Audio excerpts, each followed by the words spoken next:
Shalom everyone, Yishem Adonai Mevorach Matayim Adonai Hashem's name will be blessed forever and ever. Be'ezrat Hashem. Today, Wednesday, we have our class, June 5th, 24, Dallas, Texas.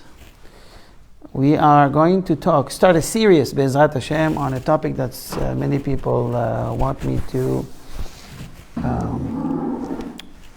talk about. The concept of dreams.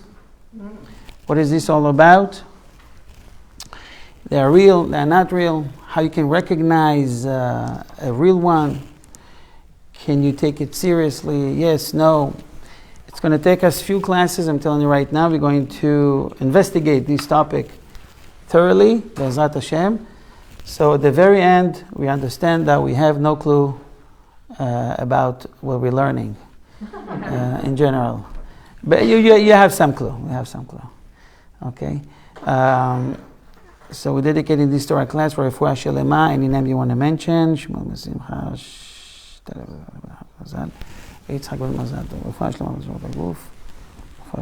Amen. Okay.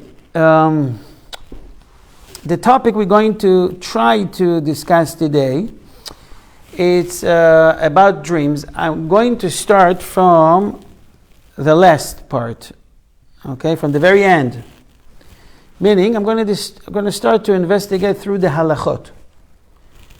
It's the halacha about halom, dream. Halom means dreams. Halomot mean dreams in plural. What's the halacha has to say about it? We will discuss issues and cases that people experience, and they came up with questions to the rabbis or the Beit Din. For example, someone had a dream that he had to leave the house, a house he just bought, for a problem that they have there.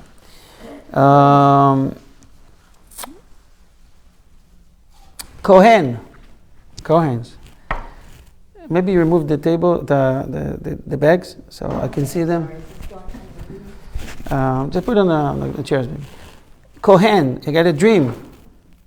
And the dream, a guy said, I'm buried underneath the house. You got to leave. You can live here.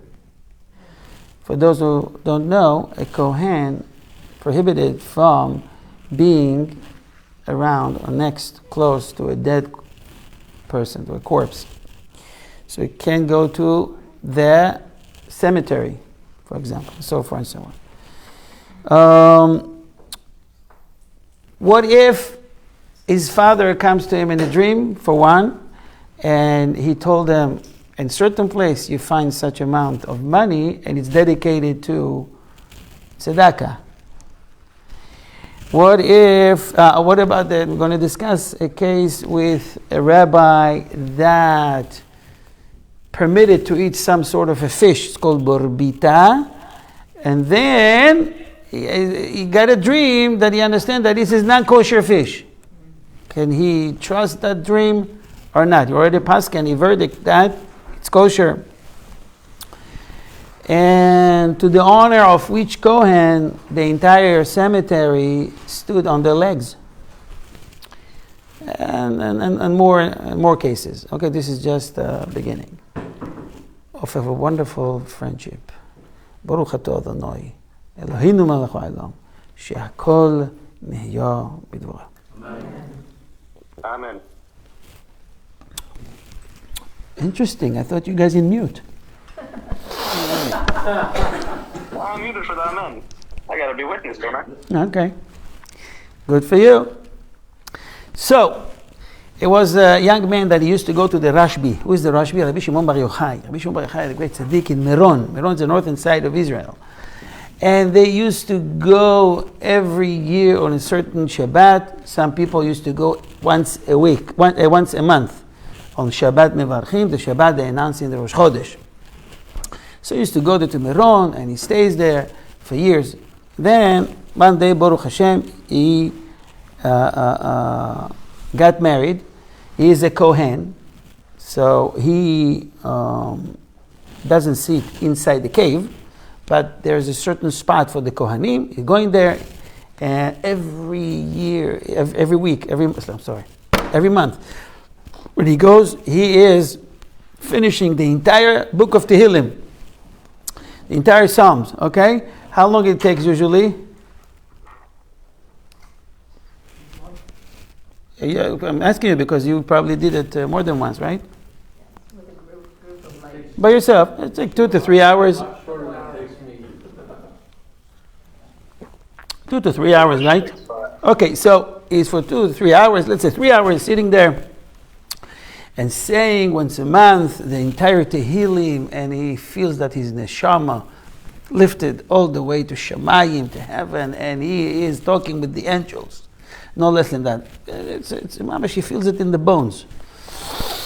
And he just can't skip that day. He will do anything to go there. He got married, and his wife excited about it. She joined him. All is good. But, every month it's not an easy thing to do, especially when you have kids. And now you have to come with the kids. It's a schlep. So at some point they decided, you know what?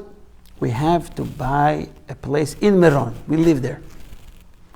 They were looking and checking, and there's nothing for sale. It's Siyata Dishmaya, with much help from Shamayim. They heard from a relative that lives in America that there is an elderly guy that just passed away. He lives in Meron. He passed away. The entire family is in America. They have no interest to live there. They want to sell. Baruch Hashem, had connection, contract was signed. Very good. They live now in Meron. Very happy. Walking distance from the cave of Rabbi Shimon. Have you visited there, by the way? Sometime when they had the horrible tragedy last year. Couple years ago. Yes, that place. So we going to, I'm trying to go there every year. Maybe I'm going at least once when I go to Eretz Israel.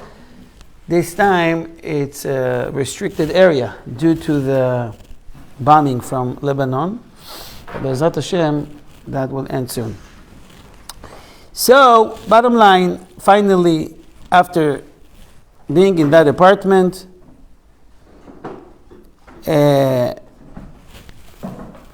the guy that purchased the house, the new owner, a guy came to him in a dream, and he said to him, listen, I'm buried underneath the house. And every minute that you and your family here, it's a sin. Because you living above a dead person, which is forbidden. We're not allowed in the cemetery, we're not allowed to walk over graves. We have to be very careful, right? We're not allowed even to be with the tzitziot, with the tzitzis outside. You know that, by the way? If you have tzitzit, you have to see before, I don't know if you notice that, you see people putting the tzitzis inside. Inside when they go in the cemetery. Do you know why, by the way? What's the reason? Not to get the What? So they can't do. Right. What kind of a respect? I respect them with the tzitzit. Well, how? By hiding the tzitzit, I'm respecting them. Something they can do, exactly. So it's called la'ag larash, like you mock the poors. Meaning you tell them, I can do, in a way, I can still do mitzvot. You're doomed. You can't. So that's a minhag, a custom to put the tzitzit inside. Okay. So we're very careful not to step over a grave, to go around. Have to be careful with the kavod hamet, giving honor, respect to that person. So he says to himself the well-known phrase, halomot, dreams. Shav yedaberu. Halomot, they are not real. It's from the book of Zechariah. This quote, I should not pay attention to it. Dream is just a dream. Dream, dream, dream. You know that? Yeah, I live among my people, Leah, don't get so excited. So, Didn't we miss Leah? It was so boring. Tov. Don't answer that. So, he says, forget it. Just a dream. The next night, again. Hello. I told you yesterday, you got to get out of the house. Beverly Brothers. Day after day, a few times. This guy got scared. What's going on here? I made such big investment. Do I need to leave the house? If he comes to me again and again, maybe there's truth in it. So I want to ask you before I continue, what do you think? Should this guy leave the house?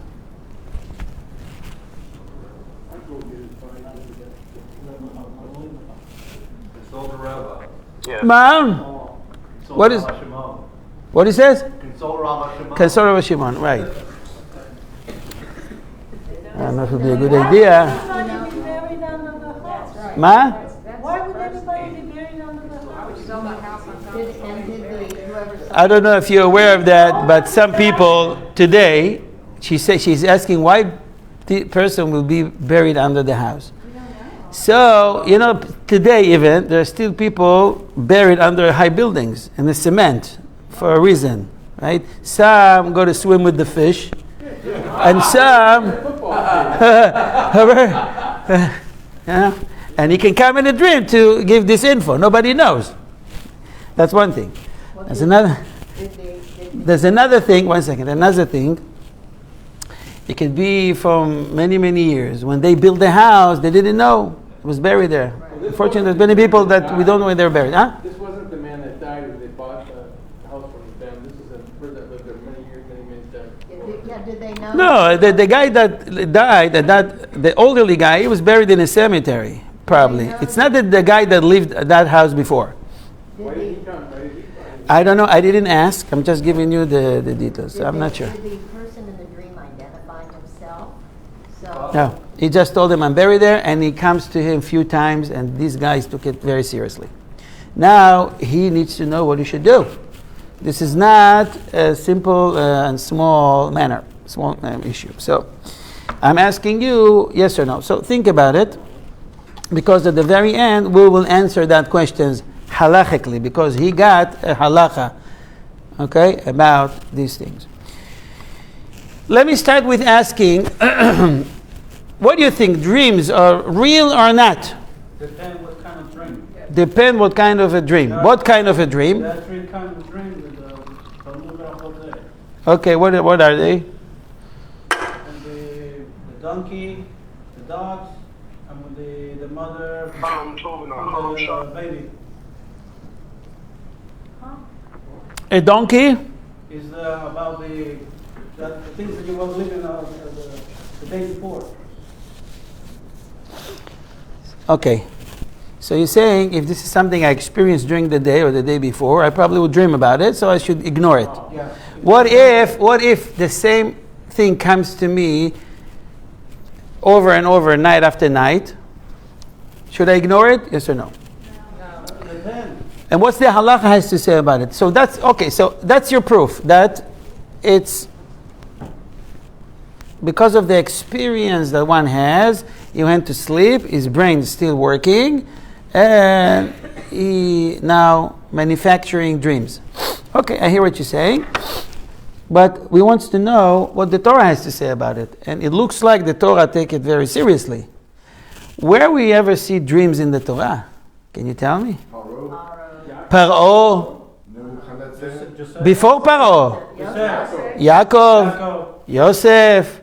Paro. Nebuchadnezzar. Daniel. Avimelech. Lavan. Jews, not Jews. Everybody's dreaming. Everybody's dreaming. The Torah spent more than one word on that, right? More than one word. You agree with me? It means that it's fake or not? Real. Has to be real. When the Nevuah will go away, Hashem will communicate with Nevi'im or with Shamayim. They will communicate with people through a dream. A dream. It says in the book of Devarim, I think it's in Devarim, Deuteronomy, Bechalom adaber imo. I will communicate with him through a dream. Okay? So we learn that a dream is something that you don't take lightly. So far, so good? Yes. There's a bunch of psukim. There's a lot of midrashim. There's a lot of Talmud about that. It means that this is a serious thing. Now, how can I tell if this is a communication directly from HaKadosh Baruch Hu, from Hashem, or not? Where are the keys? I need to know the key to say this is nothing, this is serious. If it's right before you wake up. So they gave us signs, but even that, with using that signs, it doesn't mean that this is a real dream. Because it sounds like every dream I remember is a dream that is close to where the time I woke up, right? I woke up and I remember what happened a few seconds ago. Yeah. So it means most dream I remember not what happened 3 hours ago, it's what happened just a few seconds ago. Make sense? So all dreams should be, according to this code, should be real. Okay, it's just food for thought. We're going to discuss all this, Be'ezrat Hashem, the source of dreams and all that. It says in the Midrash, so we have a question, okay? What's the question? If this family has to move from their house, okay? It says in the Midrash, on the Pasuk, Vayikatz Yaakov Mishnato, and Yaakov woke up from his sleep. It says the following, Darash Rabbi Yochanan Mishnato. It says, Bali Ramoz, he comes to teach us. The Mefarshim also point out that the nefesh, the neshama of Yaakov Avinu, was in Shamayim. Shoneh velomed lemala. So the body remains with the nefesh, so he can breathe. The heart can beep, like an animal, okay? But the neshama leaves. So most of us, the neshama just go, testify about what we did during the day, good actions, good deed, mitzvot, chas v'sholem sins, averot. There is a book there, and the neshama verify and sign. You can't deny it. I did this, I did that. He's telling on us, no, like snitching. He's sleeping, let's take advantage before he wakes up. Boom, boom, boom, chick, chick. They write everything, all info. Everything is written. But the Gdolei Israel, the Chachamim, the great rabbis, the Mekubalim, I don't know, in the ancient days, the neshama is in a much higher level. They comes from a source that is very, very high. So they communicate, and Hashem do it for a reason. So Yaakov Avinu, his neshama, is the one that the entire Israel will come from him. It's very important. He has a very important mission in this world. So he gets a lot of Torah and Kedusha from Shamayim. So every time he goes to sleep, he shoneh velomed. He learns secrets of Torah. Like all the tzaddikim and the chachamim, right? Achidah says that they were saying about the Arizal. You heard about the Arizal? Gary? The Arizal, his student says that he saw him on Shabbat sleeping, and he was moving his lips like he was talking to a crowd. And he was saying that he putting his ears close to his mouth, and he could hear that he was talking words of Torah, like he's talking with someone, with Chavrusha. Wow. He's sleeping. Talking, asking, questioning, yes, no. I was amazed. And when he woke up, he could not hold himself, and he says, Rabbi, I have to ask you. The Marco asks you, I saw this that you're doing during sleeping. What's up with that? He says, well, what I saw and learn, it takes 100 years to teach you. Every day for 24 hours. For this small period of time, he got so much information uploaded or downloaded, actually, so he could not share it with him in 1 hour. It takes years. So that's the way of the tzaddikim when they are sleeping. It's not like us going to sleep, thinking about the Mavericks game, who's going to win, who's going to lose, and all that. They're still playing, right? Yes. Who won lately? Tomorrow night. Tomorrow night. The stars are playing. She. Yeah, Baba. Boston, they're playing Boston. You must watch the game. It's a mitzvah from the Torah. You can't miss it. So What's the gematria of that? the Magid told the Magid. The Magid is you heard about Rabbi Yosef Karo, right? Rabbi Yosef Karo, Eliyahu Hanavi used to come to him and teach him Torah. So one time he wanted to know how you can reach that point, the Shulchan Aruch, that can communicate in heaven, ask questions and answers, and get information and learn Torah in such a high level. He said to him, "Izaher ba'anagat ha'achila b'frishut." He says one of the keys is to be careful with eating b'frishut, meaning make sure that the food that comes to your mouth, there is no halachic question about it. Nothing. Dairy food, milchik, fleshik, nothing. Chalav Yisrael, kemach yashan, old kemach, flour, shchita, anything should be no questions. So your blood will be clear and clean. As we've learned already, ki hadam wa nefesh, the nefesh is in the blood. When it's contaminated, the food is contaminated, right? It will affect the blood and it will affect the nefesh that sits in the blood. So first step, make sure what you're eating has to be 100% kosher, according to all opinion. And he gave him some other keys, eating and drinking. While you're eating and drinking, you have to think about Torah, even when you're walking, even when you're, So you have don't waste your time to think about mundane things. Only Torah in your head. This is a very high level. Not everybody obviously are capable to do something like that. This is just a food for thought. Okay. It says in the Tractate of Sanhedrin, Lamed 30a. It says the following: הרי שהיה מצטער על מעות שהניח לו אביו. Was a case of a person that he didn't know where his father left the money. It's not like today that we have banks, a bank account, and you can be on the account. So you can be a cosigner, you can be someone that is permitted to take the money. Back then, what did they do with the money? They hid it. In the backyard, in the walls, under the... Use your imagination. Where would you hide your property, your money, or jewelry if there is no bank, if there is no safe? What you would do? Think about it. Just think about it for a second. What are you going to put? Where are you going to put it? So, that's what they did. So he hid it so good, and his son couldn't find it.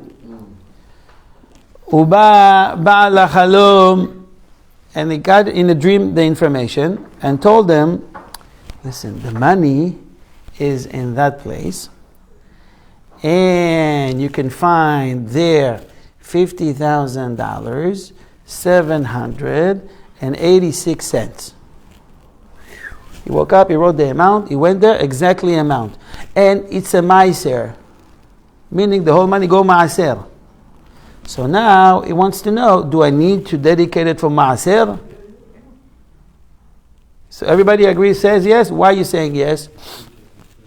It was in the exact place and the exact amount. So everyone agreed that he has to give it to maaser. Why are you afraid to answer? It's okay if you do mistakes. Send the dream. Huh? Send the dream, buddy. Send a dream. So his dream is an official... If he got all the rest of the dream. You got confirmation. Because the Yes. You have to consult with your rabbi. So let's say what the halacha says, what the Shulchan Aruch says about such case. You got the exact information, a place, a spot, the amount, and now it says go for tzedakah, or it goes for, you have to give this money to someone. He gives him a name. In the dream it says that? And the dream says the place, the amount, and what to do with the money. For sure. All right. Everybody agree. No commission. Have to take it all. I kind of, yeah, I want to. So Larry said no because everyone says yes. Okay. No, I'm saying no because Jesse says no. Why? the dream is 1/60th of prophecy, so it's not. So it might be yes. Or maybe you're saying low percentage. Low percentage. The other guy, he says it's my mind, Dad. So what the Shulchan Aruch has to say? What's the halacha? It happens many times. To many people, obviously, if the Shulchan Aruch had to write halacha about it. And it says the following. Haya pikadon biyad avihem. If their father has money, and they didn't know where they put it, and he was told in a dream, this is the amount, this is the place, and this is maaser sheni. They also told him what's the money is for. He went there, he found it, exactly $50,000, 786. And just make up a number. So it could be 85 cents. Okay, don't catch me on the word. שנאמר לו דברי חלומות לא מעלים ולא מרדים על ההרם שלו. Shulchan Aruch says the money is yours. Halacha. You follow the direction, you found the exact amount, still the money is yours. I'm sorry, it's the opposite of what you said. It happens. Don't get upset. Let's see another case. It's in a dream. All these cases I'm telling you, I'm sharing with you, is for a reason. You have to remember them till the very end, so you get to the conclusion, what are you going to do with the guy in the house in Meron that now he wants to leave the house. They're all connected. Want to ask something? I was going to say, why does he get to keep the money if, that's the confused, I don't understand. But that's the halacha. You want to learn why? We'll be patient. Okay. We get to it. We also learn, B'ezrat Hashem, the reasoning behind it, the sense behind it. What do you have legally? Another case that happens with Rabbi Meir. The tractate Gittin, Nun Bet Amud Aleph, 52a, talking about apotropos, okay, steward or a guardian, we said? Apotropos, a steward, someone that is in charge over money in order to take care of an orphan. Is officially guardian, okay. I looked it up and it says steward, okay. So, we can call him apotropos, okay, remember that name. So it was an apotropos, a guardian, that lives in the neighborhood of Rabbi Meir. Do you know Rabbi Meir? Huh? Rabbi Meir Baal HaNes. He's buried in Tiberia. This is the cave and this is Tiberia. He's the only one that is buried standing. Like watching Tiberia. Everyone else are flat. Okay. So, Rabbi Meir, he saw that this apotropos, what is he doing? He's taking the land of these orphans, and he used that money to buy slaves. Okay? So he sell one land for, I don't know, $30,000, and he buys with it slaves. And Rabbi Meir stopped him. He said, you should stop doing that. You're not allowed to do that anymore. Why? Why? What's the reason? Why he stopped him? Because he's causing a damage to the orphans. He's making them lose money. Why they lose money? Because it's a solid land. It stays forever. You know, real estate goes up and down, but eventually you won't lose on real estate. But with slaves, their value goes down through the years. If they get sick or they can injured, they can die, they're losing the money.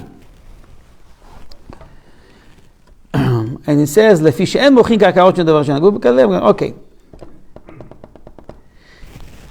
Rabbi Meir went to sleep that night, and he got a message from Shamayim, from heaven. The message to Rabbi Meir was the following.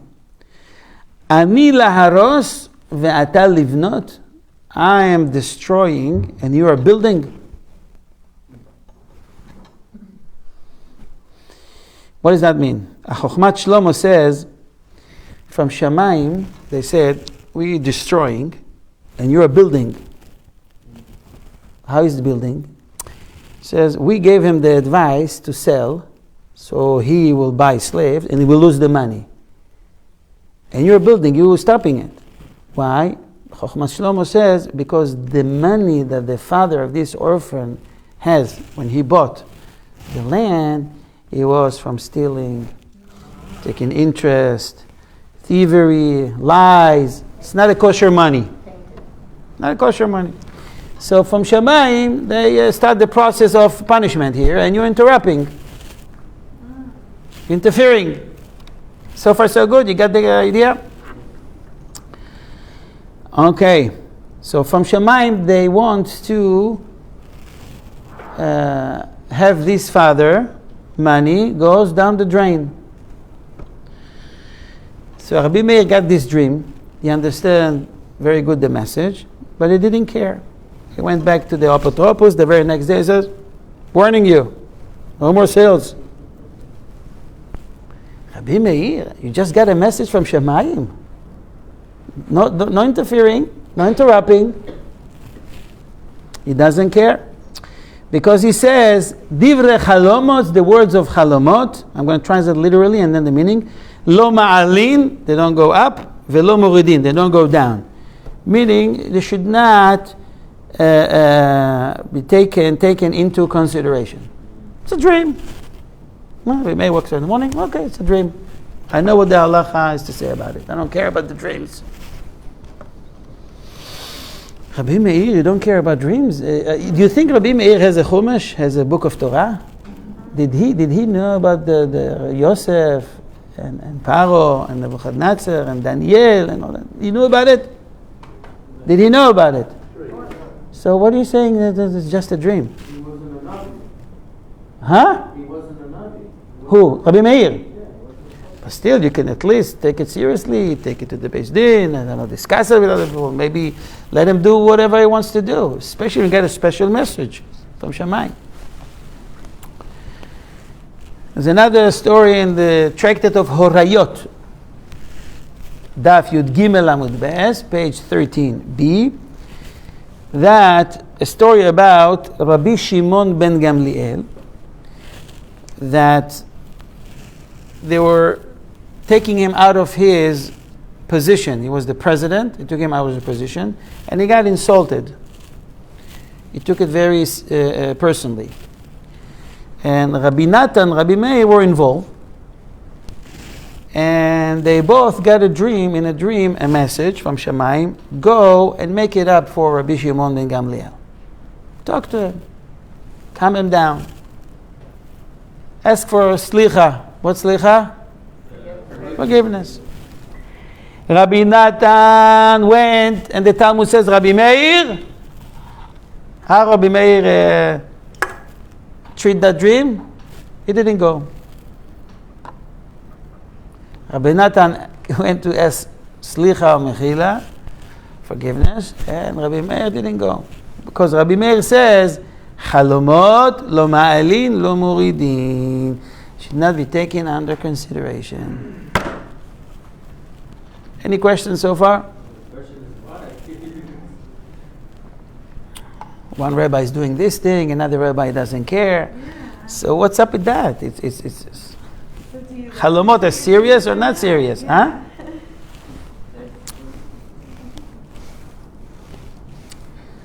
Another case. Today we're learning only cases, and then we put all the dots together. So you remember all the cases so far? Yeah. Good. Now we're going to make it a little bit more complicated. It says in a tractate of Brachot, 18b, Yud Ches Amud Beis, was a great person in the Talmud. His name was Shmuel. It's a great tzaddik. His father's name was Abba. They call him Rabbi Abba. Okay, Shmuel ben Abba. When he got Aliyah, he says Shmuel ben Abba. Okay. So, Rabbi Abba, he was in charge over the money of orphans. People trusted him. He was a great tzaddik. They knew that he is not messing around. He will take care of the orphans the way they should be treated. So he was like a bank, and he was in charge over the money. And he has a big sum of money with him. One day, Rabbi Abba passed away. Now, Rabbi Shmuel, his son, is also tzaddik. But he didn't know where the money. How is it possible, you're asking, is his son? What is that shows about Rabbi Abba? That he was very scrupulous, very exact. Very secretive, trusted. He didn't even share this information with his own family. All right, tzaddik. All right, so Rav Shmuel hear people talking against him, looking him. Nevertheless, he's a tzaddik. People always find ways to talk negatively against people, and they said, "This is the guy that ochel kaspam shel yetomim, the one that eats the food of the orphans, the orphan food eater," something like that. They named him. And the meaning of it is that, where's the money? Why not give it to him? What are you saying? Don't tell me you don't know. Where is the money? But Rav Shmuel didn't know. His father didn't share. Passed away. What you would do in such case? Can you call your father? You can. Battery is 0. Can you communicate with your father? No. But Rav Shmuel knew a way to communicate with his father. Wow. What did he do? Talmud says, Shmuel says, if I need something from Abba, what do? I have to go to Abba. And where is Abba? He's in the cemetery. I'll go to the cemetery. I'll talk to him. Okay. So Shmuel the tzaddik is also a great neshama, went to the cemetery to look for the grave of his father and asking him to tell him where he put the money of the orphans. So it's strange when you read the Gemara that he has to look for it. What do you mean you don't know? Maybe they all look alike. I don't know. Back then they didn't have, I don't know. Not all of them put the tombstone. I don't know. He has to look for it. So what happened was the following. Don't ask me how it happens, because there is few opinions. But now Shmuel is there, and he's communicating with the dead. I don't know if it was in a dream or he sees people. Some says that it was in such level that, by the way, he was a Kohen. He could not go in. He has to go from the side, and there's a place for Kohanim. But he needs to ask. Okay? So what happened was, he was talking with people. Don't know, I'm not sure how. And he says to them, I need Abba, my father. They told him, hey, there's a lot of Abba here. I need Abba bar Abba. Oh, his grandfather's name also Abba. Abba bar Abba.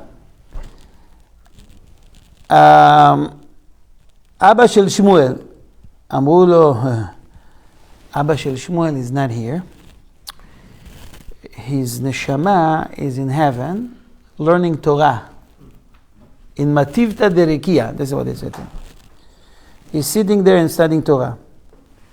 So I have to speak with Abba. I'm going to wait till he finishes learning. Sometimes later, he sees his father standing before him. And By the way, it's not the first time I hear people saying that they were in a cemetery and they saw people that are not supposed to be there. My brother-in-law, Odelia's brother, he's working at the Chevra Kedisha. He's working as an undertaker. You know what, undertaker? So he's telling me a lot of good stories. I can't even start telling you because some of you won't believe. There was a guy in a cemetery walking at night. He was not supposed to be there, and he was looking for a place, one of the tombstone. They couldn't find it, so he saw a person. Said, "Can you tell me where is this?" He said, "Let me show you. What's the name? Let me show you." On the way, they says, "Telling you, it's scary to walk here." He says, "Yeah, I know. When I was alive, it's also scary to me. It was very scary to walk here. I never went there." So he saw his Abba looking at him, and the Talmud says he saw him smiling and crying. And Shmuel says to his father, "Abba, why are you crying?" He says, "Because you are very important in the olam of emet. You can't even imagine how they value you in the next world, in the olam lemala, above." He says, "Abba, okay, where is the money of the orphans?" So his father told him, "I hid it in the building where Moshav Arechaim." You know, they have, till today people has it, the grinding outside their house, the grains under a stone. There's a big wheel, some with the donkey, some with an animal, some by hand, right? So he says there's a spot there, and I hid it there.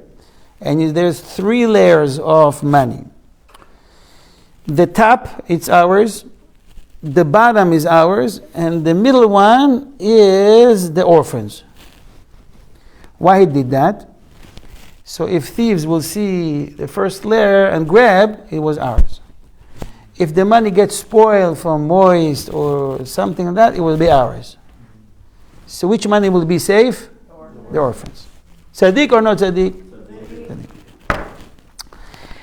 So Shmuel went there, he found it, and he gave it back to the orphans. Okay? Now, this is some sort of a dream. It's not real. You don't see, if I would walk there, I wouldn't see anything. I would probably see Shmuel talking with a tree, or Shmuel talking with the air. You have to be in a very high level either to see it while you're standing, or it was on the, some opinion says that he was on the ground and then he saw that in a vision, and he got all the information through that vision. All right? We just learned they should not pay attention too much to dreams. What do you do with the money? You found the money. You're not supposed to share it with anybody. It's yours. So why you, Shmuel, gave it away? What the Shulchan Aruch says, the halacha says it's yours. Why you give it away? No, that's still. Well, they knew the owner. That money was dedicated to that purpose already before he passed away. Nobody knew that. He got information in a dream. It's not real. Well, if it's just to do with what he wants, maybe he wants to give it to the orphan. Of course he wants to give. Yeah. That's the whole purpose of him going to the cemetery. But if this is through a dream, it's not real. You're not supposed to give that money. Something that we'll have the answer at the very end. I'm just sharing with you the question. Yes? If he's at such a level that he can talk standing, then it wouldn't be necessarily a dream as well. Like, it would be something past a dream, I feel like, wouldn't it? Okay, there's a different opinion according to the Mufashim, the Shittot, if it was like that. I don't know, but it was a communication. The communication was accurate because he found it exactly there with the layers that he's talking about. It was accurate. Yes? In that case, and a couple of the others you mentioned, the whole problem could have been avoided if the person who had the money was Would share the information. Yes, Right. in writing, and Right. is there something in Gemara or whatever that we have an obligation to not keep these things secret and to put it Especially if it's for the sake of. Right. Okay, you're suggesting maybe an ideas or solutions for next time. But this is now we're dealing with the case. That was the case. So it's debatable among the rabbi why he did it. Maybe the whole money belongs to the orphan, not layers, first layer, bottom layers. Maybe all of it belongs to them. Maybe none of it belongs to them. Maybe the up layer, maybe the bottom layer. A lot of question raises in this issue. So bottom line, going back to the question, why they're coming back? Why he gave the money? If you're not supposed to treat dreams as a serious thing. As the Shulchan Aruch says, don't take it seriously. The money is yours. I'll give you a hint. The money is, according to Shulchan Aruch, in any case, or this specific case. Just think about it.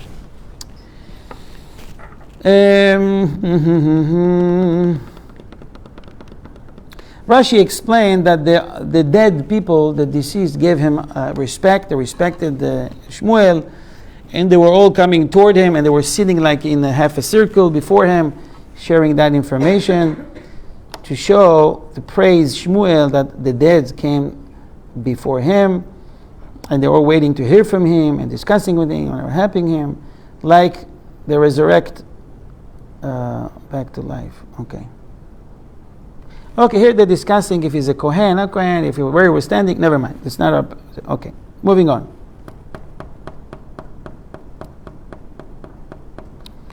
Questions? No questions?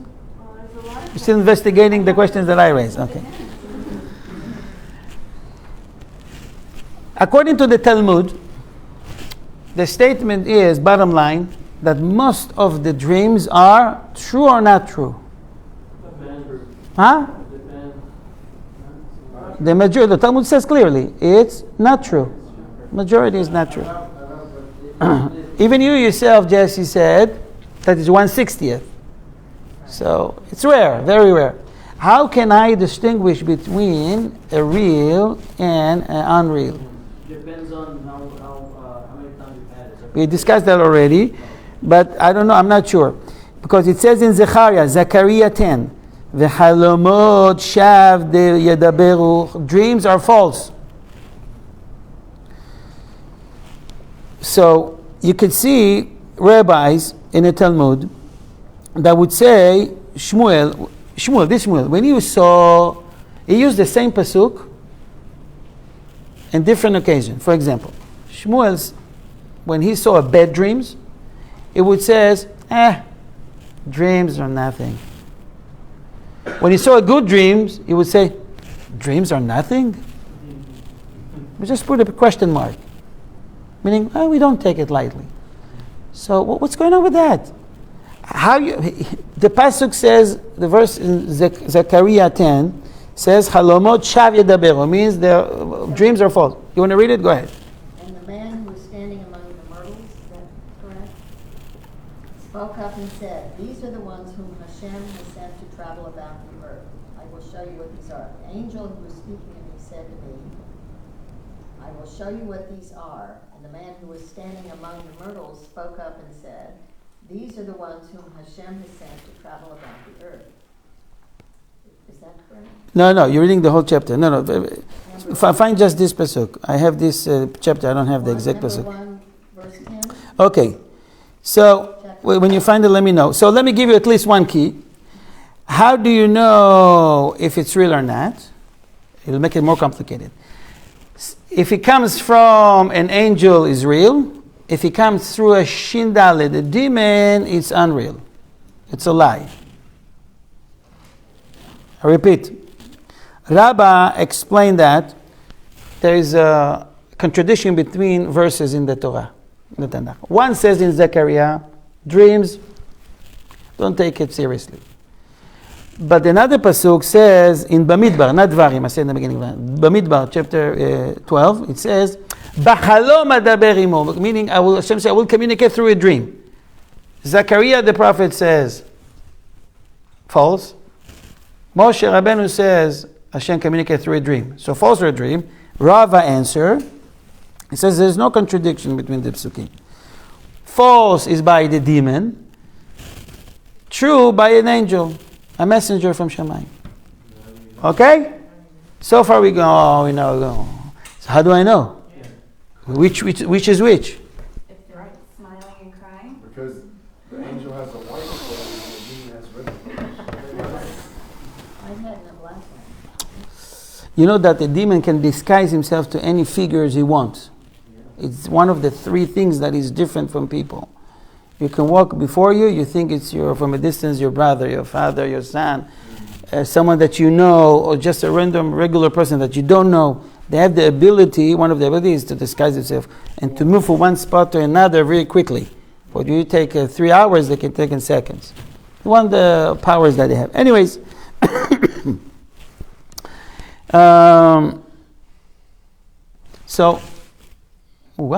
here's 7. Okay. So I'm going to mark this area, this spot that we stopped here. We left with questions. We just know for now that the difference that comes through angels and dreams come through Shindale, the demon. How can I distinguish between the two, which is which? We'll know Be'ezrat Hashem, we'll know all the answers in the next Torah classes. You don't want to miss them. That's what I was gonna ask. I have a question. Oh, it's for you, Shavuot. Rabbi. And I'm planning Be'ezrat Hashem to go to Israel, so we'll see. If I go, and so we'll be, if not there, we'll be in August, continuing dreams number 2. In the meantime, I want to wish you sweet dreams.